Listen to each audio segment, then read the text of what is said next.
In this video, I will show you how to write this approximately equal to symbol in Microsoft Excel. So very simple and easy way to write this symbol. Click on Insert, then Equation, and in this equation bar and symbol bar you will see useful symbols.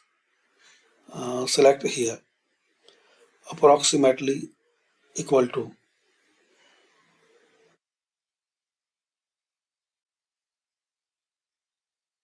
Another way, type slash and CONG and space. So thanks for watching.